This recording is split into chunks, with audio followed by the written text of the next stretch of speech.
எப்படி இருக்கீங்க? இதயம் 18 எல்லாரும் கேட்டிருப்பீங்க. எல்லாருக்கும் புடிச்சிருக்கும்னு நெனைக்கிறேன். ஹார்ஷா இருந்தா என்ன திட்டாதீங்க.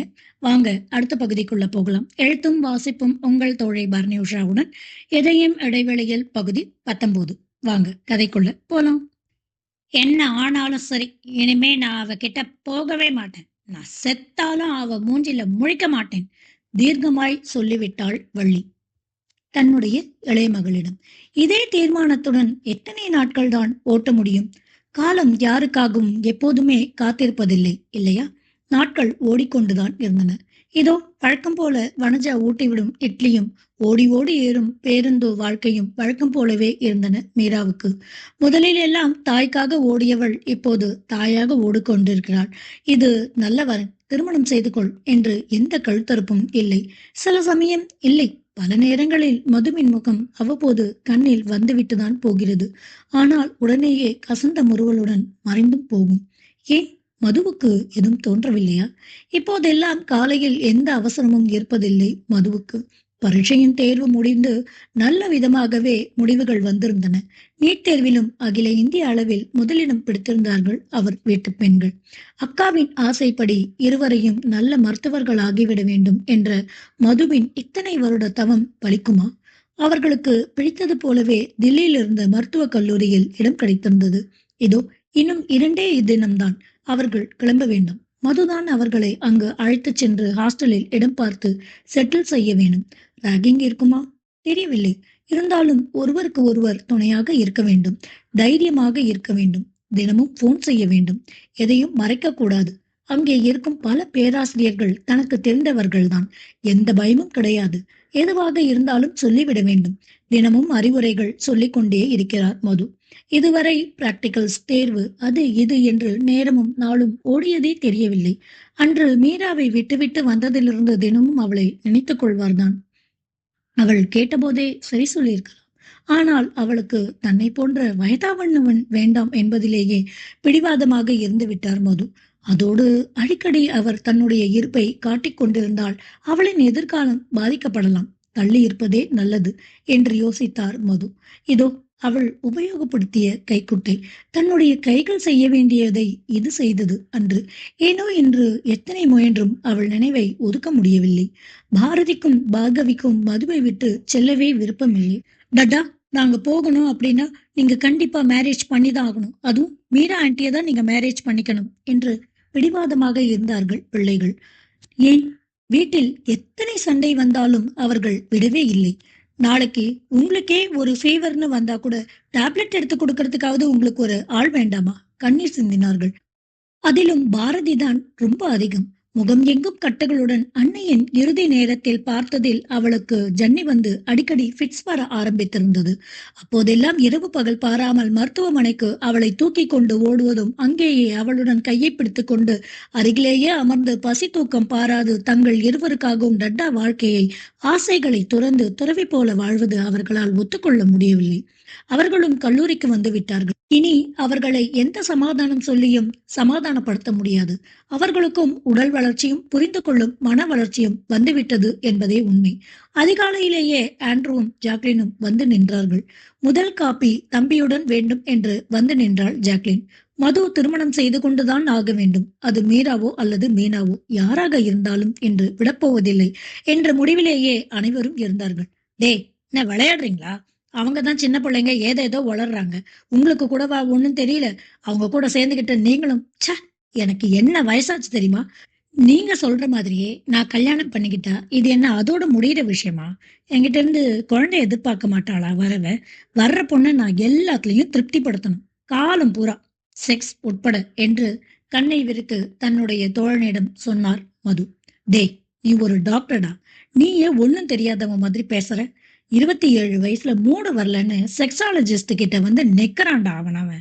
மெஷின் லேர்னிங்னு சொல்லி படிச்சு படிச்சு மெஷினாவே நிறைய பேர் ஆகிடுறாங்க. நீ நம்பினா நம்பு.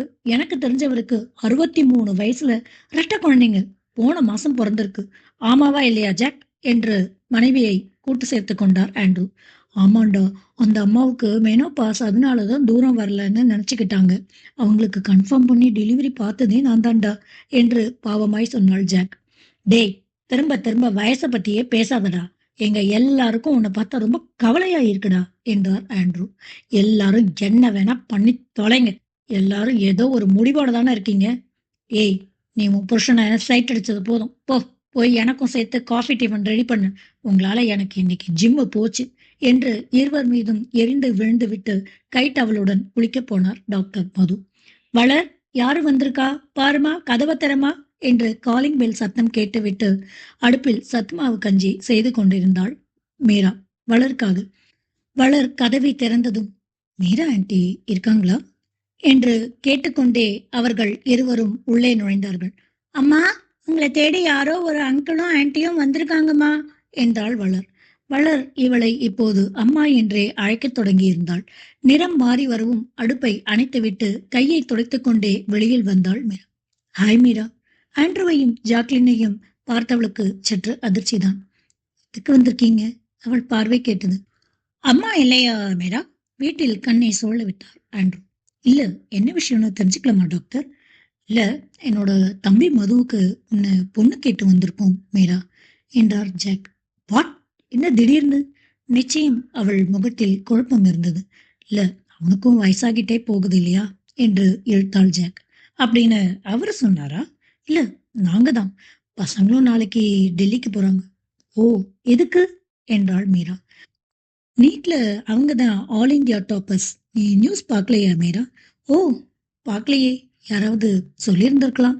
கழுத்துச் சங்கிலியை நிமிண்டியபடி தலை குனிந்து சொன்னாள் மீரா. ஓகே. இப்ப என்ன சொன்னீங்க? கல்யாணம் தானே, பண்ணிக்கலாம். ஆனா இன்னைக்கே. மீரா கேட்ட ஜாக்லினை கையை அழுத்தி அமைதிப்படுத்தினார் அவள் கணவர். என்ன கேட்க மாட்டீங்களா? சரி, நானே சொல்றேன். அது நெறைய பேரு கல்யாணம் பண்ணிக்கிறேன்னு சொல்லிட்டு வந்துடுறாங்களா, அதுக்கப்புறம் அது ஏன்னே தெரியல. என்ன வேண்டான்னு சொல்லிட்டு ஒரே ஓட்டம் தான். அதுக்கப்புறம் 5 வருஷமோ, 10 வருஷமோ கழிச்சு மறுபடியும் வருவாங்க. மறுபடியும் வேண்டான்னு ஓடிடுறாங்க.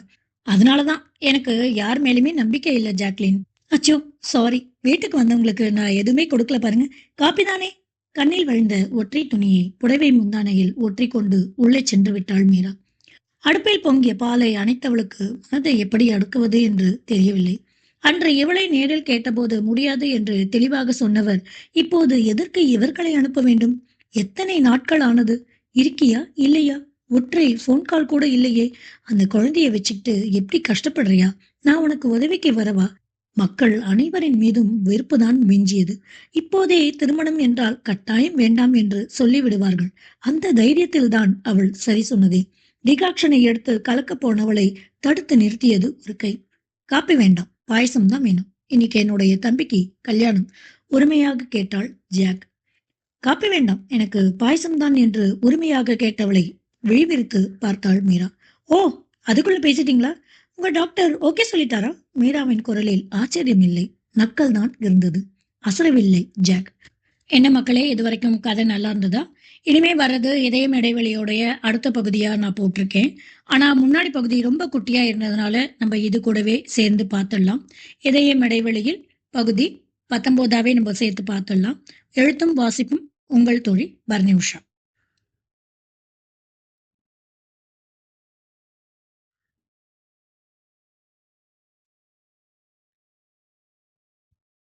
ஓ, அதுக்குள்ளேயும் உங்க தோழர்கிட்ட பேசிட்டீங்களா?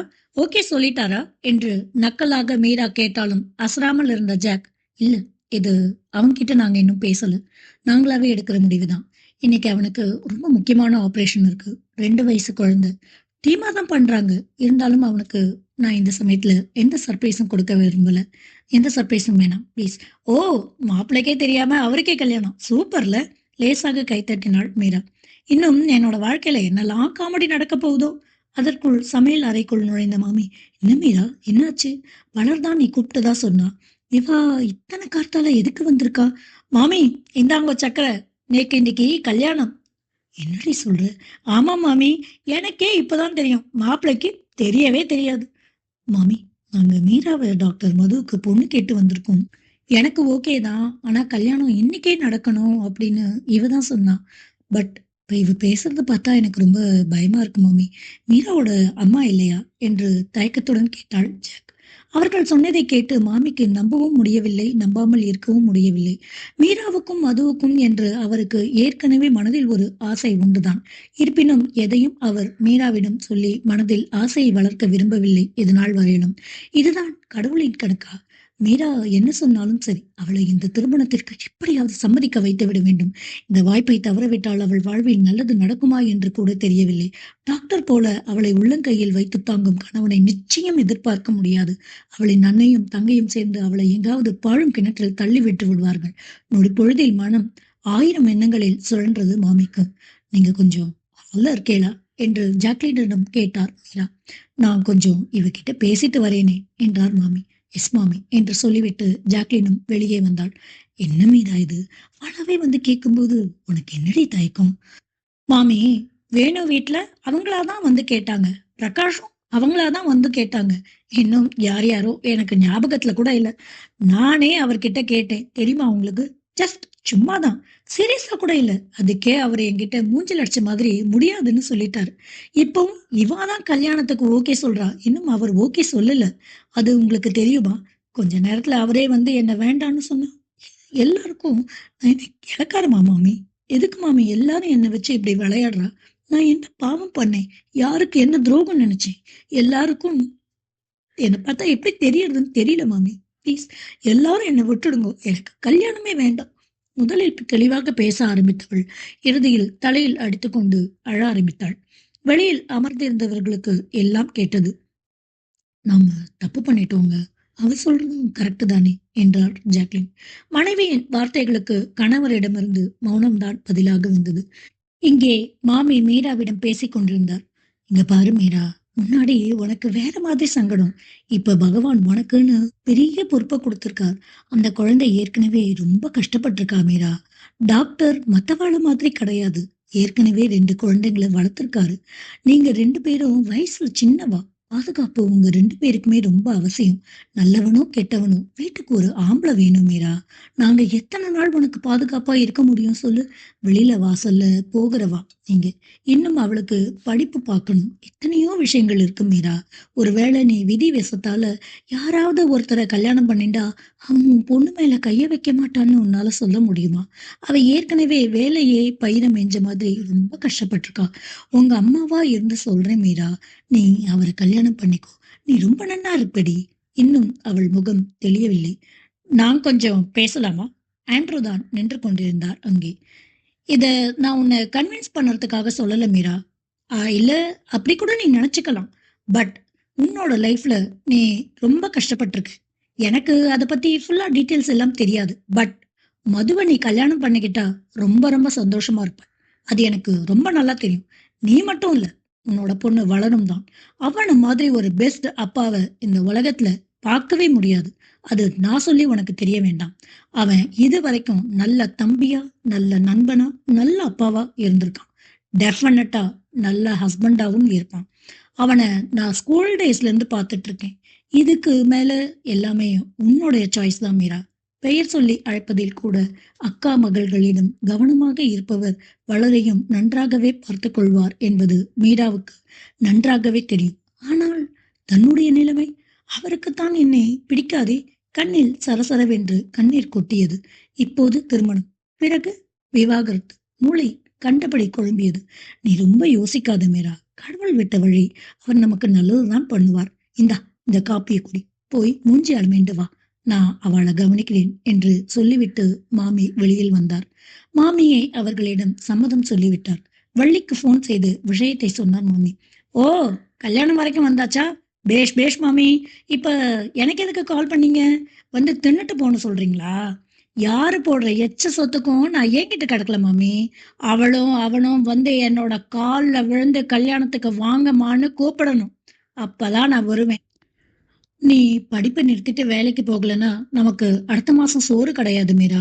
நாங்க விஷத்தை குடிச்சிட்டு சாகுறோம் என்று அவளுடைய 18 வயது தொடங்கிய அன்று மகளிடம் சொன்ன அதே வாய்தான் இன்று யாருடைய எச்சி சோத்துக்கும் அலையவில்லை என்று மனசாட்சியே இல்லாமல் பேசுகிறது வள்ளிக்கு.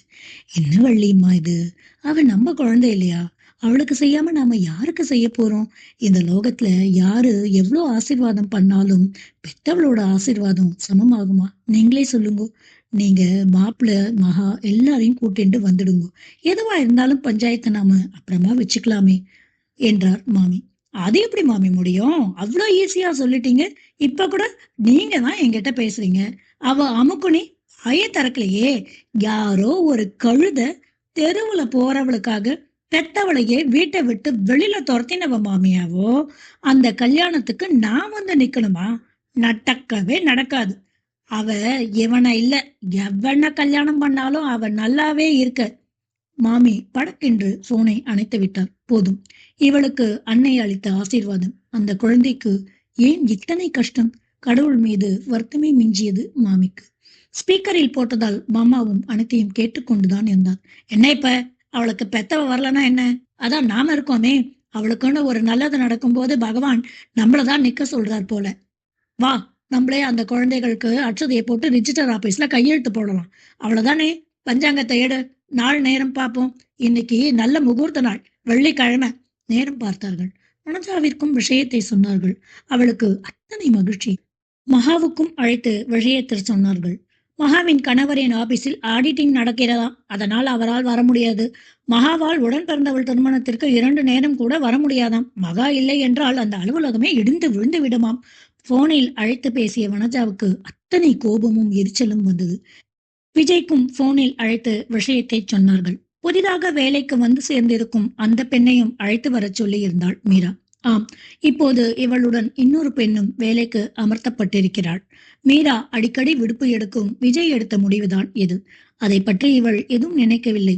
விஜயின் தந்தையின் காலத்திலிருந்து வேலை செய்பவள் மீரா. ஒரே ஒரு வார்த்தை என்ன ஏது என்று கேட்டிருக்கலாம். நிச்சயம் மனத்தாங்கல் இருந்தது. புதிதாக வந்திருப்பவளும் குடும்ப சூழ்நிலையின் காரணமாக வேலைக்கு வந்தவள்தான். டிகிரி முடித்திருந்தாள். நல்ல மதிப்பெண் வைத்திருந்தும் குடும்பத்தின் முதல் மகள். அடுத்தவளை படிக்க வைக்கும் பொறுப்புடன் இன்னொரு மீராவாக வந்து நிற்கிறாள் அவள். ஜாக்கும் மாமியும் வளருடன் சென்று மீராவுக்கு தாலி, புடவை, அதற்கு மேட்சாக மதுவுக்கு ஒட்டிக்கோ கட்டிக்கோ வேஷ்டி, சட்டை, வளருக்கு பாவாடை சட்டை எல்லாம் வாங்கி வந்தார்கள். ஆண்ட்ரூ ரிஜிஸ்டர் ஆபீஸில் சென்று டைம் போட்டுக் கொண்டார். அவர்களின் அதிர்ஷ்டம் அன்றே அவர்களுக்கு உடனே நேரம் கிடைத்து விட்டது. என்னடா நீ, உன்னை மாலையோட சேர்த்து அவளுக்கு தலைக்கு பூ வாங்கிட்டு வான்னு தானே சொன்னேன் நானு என்றாள் ஜாக். சரி, சாரி, மறந்துட்டேன். இப்பவே போய் வாங்கிட்டு வரேன். அங்கே இங்கே என்று அலைந்து திரிந்து விட்டு வந்தவரை மீண்டும் விரட்ட பாவமாக தான் இருந்தது. டாக்டர், நீங்க இருங்க, நான் போறேன் என்று வனஜா கிளம்பினாள். எங்கோ யாருக்கோ திருமணம் என்பது போல அமர்ந்து கொண்டிருந்தாள் மீரா. பாரதி பார்கவியுடன் சேர்ந்து பாவாடையை தூக்கி கொண்டு கை நிறைய வளையல்களுடன் வேலையே இல்லாமல் அங்கும் இங்கும் ஓடிக்கொண்டிருந்தாள் வளர். தலைக்கு குஞ்சலம் வைத்து பின்னி விட்டிருந்தாள் வனஜா. இடுப்புக்கு கீழ் தொங்கும் தலைமுடியின் பெருமை வேறு வளருக்கு. மகளின் பூரிப்பே மீராவுக்கு சந்தோஷம்தான். தாய் தங்கை இருவருமே இல்லாமல் தனக்கு ஒரு திருமணம். அன்னை வாய் நிறைய சாபம் கொடுத்தது நல்ல வேளை அவள் அறியாதது. வண்டி சத்தம் கேட்டது. டாக்டர் வந்தாச்சு. கை நிறைய மல்லிகை பூவுடன் நின்று கொண்டிருந்தவருக்கு ஆழம் சுற்றி வரவேற்றார் மாமி. என்னடா இது? ஜாக்லினின் கேள்விக்கு ஏதோ தோணிச்சு என்று அசால்ட்டாக தோலை குலுக்கி கொண்டு சென்றவனை பார்த்த அனைவருக்குமே ஆச்சரியம்தான். இப்படி டாக்டர்? எனக்குமே ஆச்சரியமா தான் இருக்கு. இதோ அதோ எல்லாம் இல்ல. பல வருடங்களாக நடக்காத இந்த திருமணம் இதோ உடனேயே நடந்து விட்டது. ஆமா, ஏன் டாக்டர் கிட்ட எல்லாருக்கும் அவ்வளோ ஆச்சரியம்? அதை கேட்கலையா? அவர் கை நிறைய மளிகை பூவை வாங்கிட்டு வந்திருந்தாருங்க. சத்திரமில்லை. ஆனால் அனைவருக்குமே மனம் முழுவதும் அத்தனை சந்தோஷமாக இருந்தது. ஆடம்பரம் இல்லை, நல்லவர்களின் ஆசி மட்டும் இருந்தது. என்னதான் வேண்டாம், அது வேண்டாம், அது இது என்று முரண்டு பிடித்தாலும் மதுவின் அந்த அழகிய கைகளால் தாலியை வாங்கி கொண்டபோது மனதில் ஏதோ ஒரு சொல்ல முடியாத உணர்ச்சி இருக்கத்தான் செய்தது மீராவுக்கு. 2ஆம் முடிச்சை ஜாக்லின் போட்டாள். 3வது வனஜா. குனிந்திருந்தவளின் முகத்தை ஒற்றை விரலால் நிமிர்த்திய கம்பீரமான கணவனின் முகம் வெகு அருகில். குனிந்த தாலியை பார்த்தவளுக்கு கண்ணீர் முட்டியது. அவன் காட்டிய இடத்தில் பார்த்தவளுக்கு கண்ணீர் நின்று மகிழ்ச்சி முட்டியது. யாருடைய வருகை அவளுக்கு அத்தனை வகுப்பை தந்திருக்கும்? நானும் காத்து கொண்டிருக்கிறேன். அடுத்த பகுதி இதயம் இடைவெளியில் நம்ம பார்க்கலாம். பழைய பகுதியெல்லாம் கொஞ்சம் ஹார்ஷாக இருந்திருக்கும். பட் இந்த பகுதி எனக்கு ரொம்ப பிடிச்சிருந்தது. சீக்கிரமாக நம்ம அடுத்த பகுதியோடு சந்திக்கலாம். இதயம் துடிக்கட்டும். பாய்.